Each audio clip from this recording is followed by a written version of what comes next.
Thank you, Pooja. I'm grateful to the NASSCOM International SME Conclave 2022 platform for giving me this opportunity to talk about this exciting research theme on artificial intelligence as a service, democratizing AI for scale. NASSCOM Insights decided to explore this topic late last year in collaboration with GIZ India, the German Development Agency's India arm.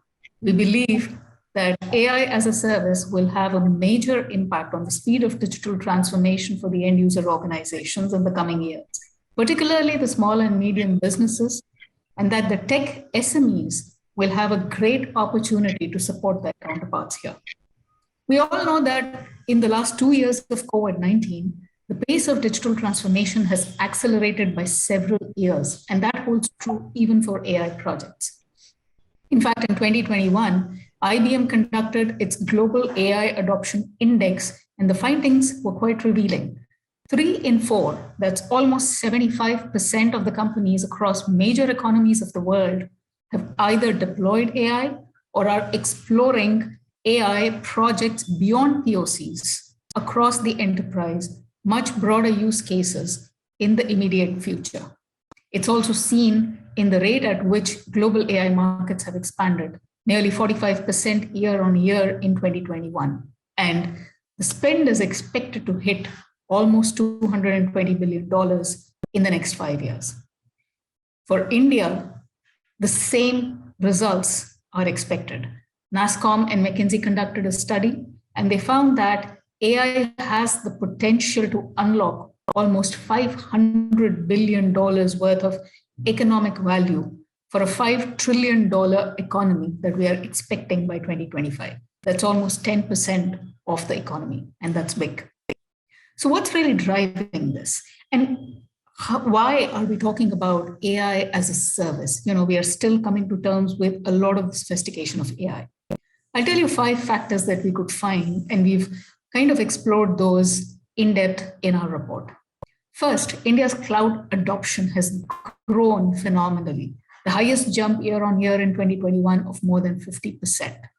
And a lot of movement is towards hybrid cloud and multi-cloud deployments. Many AI workloads, in fact, are on the cloud rather than on-prem. In the pandemic, second, businesses also realized that data standardization and real-time data insights are very critical, and AI is the bedrock technology there. Third, we saw software services and particularly the SaaS organizations grow the fastest. Fourth, in general, we've seen a very strong momentum towards servitization, everything as a service. And why are we seeing that? Is because it literally cuts down the fixed cost, gives a lot of organizations who are kind of experimenting with digital technologies or new age technologies the ability to flex, to scale up, scale down based on real-time demand and market agility. And finally, what's happening with the AI processing framework itself? If we think about the whole process of AI, from data pre-processing, data annotation, to model selection, to algorithm design, to the very high-end orchestration of specific use cases, specific deployment aspects of AI, I think all of these 4 are seeing some level of standardization happen, particularly the first 3, the data pre-processing, the model selection with AutoML, as well as the algorithm design. And we'll talk about one particular instance, which is AI algorithm design for the edge becoming very prominent in the AI as a service delivery model. So let's quickly come to a particular aspect about AI as a service adoption, which we are beginning to see. On this particular slide that's in front of you, you'll see 2 curves, the red and the gray. The red one is the AI as a service growth curve, and the gray is the AI growth curve. What we've seen so far is a relatively slow growing AI growth curve with peaks and moments of valley, but in general slower. What we are proposing is AI as a service will grow much faster. It will in fact disrupt the growth of AI itself the moment organizations start seeing value or benefits delivered from their AI projects. What's interesting to see is that India is not too far behind from where the global average is. Obviously, we've started on a lower base, but we are picking up much faster, and we'll get to that in a moment.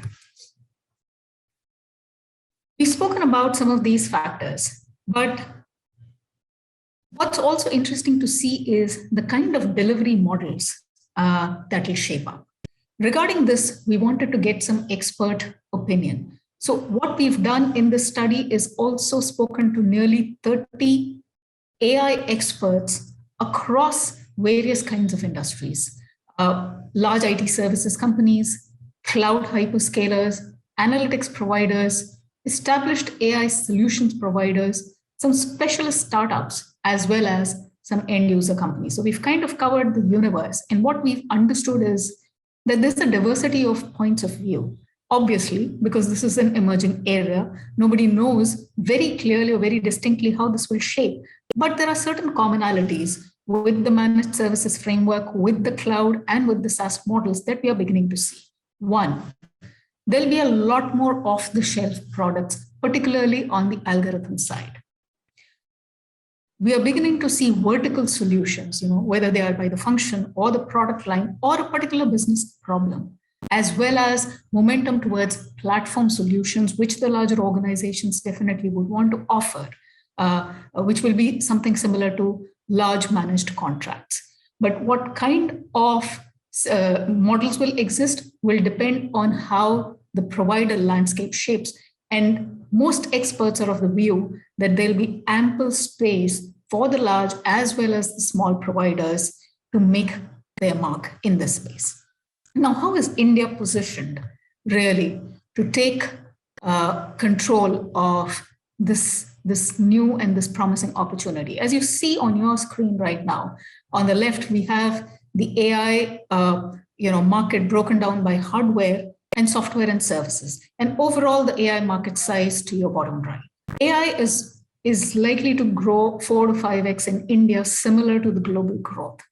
Globally, AI as a service market is about $8 billion, will rise to about $40 billion plus in the next 5 years. And we saw in our calculations from external research as well, that that's similar to the growth that we can expect in India, but more so on the services side.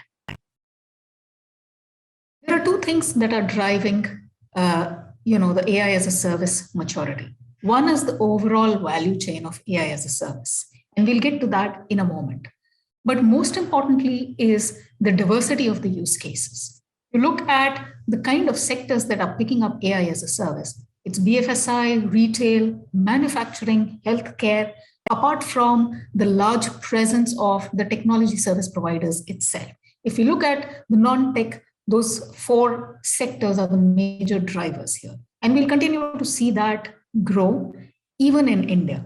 But what's also important to notice is the kind of use cases. If you look at your screens towards the bottom left, we are beginning to see all kinds of use cases and specialist use cases by the sectors. One thing to note, and I mentioned this earlier, is the AI at edge phenomenon. When we spoke to a lot of these experts, they said that is probably going to be a very prominent use case where the requirement is not to refresh the AI algorithms in real time. It takes away the need of connectivity, latency. It takes away the worry of compute power, storage power, but allows very specific algorithms to be put on edge devices for real-time insights. And we are seeing the adoption across a variety of industries, be it manufacturing, let's say, a steel manufacturer, or the food processing company, where they would want to check the quality of inputs rather than the outputs, to certain organizations who are using it for anomaly detection. The number of use cases for AI as a service at the edge are immense and growing. Now let's come back very quickly to the value chain. If you look at the value chain of providers itself, we are beginning to see some level of maturity build, but there are multiple areas where there can be more maturity. So for example, the hardware suppliers towards your left, they are pretty well established. So are the cloud service providers, the system integrators, and the customer demand is becoming more mature. Where we see the scope of maturity is in the second column, where you see end-to-end AI solution providers being mature, and these are typically large technology services providers also. But the SaaS providers and the niche AI solution providers have ample opportunity to grow. Where India scores is particularly in the niche AI solution providers being more mature and more in number, India being the third largest startup hub, and many of them being AI startups. So the promise is real. What do we need to do to take this to its final maturity in the next 2 to 3 years? What we've highlighted in the report are 4 major areas where concerted efforts would be required. One, we see the governments as a very big end user as well as an enabler. 2, the talent pool demand supply gap needs to be met on a war footing.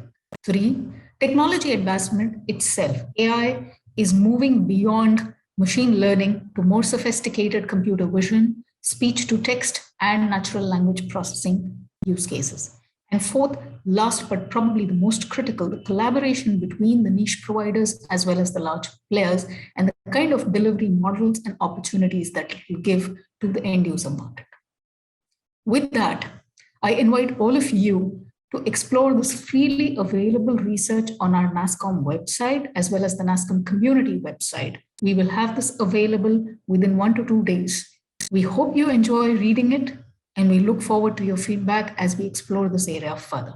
Thank you.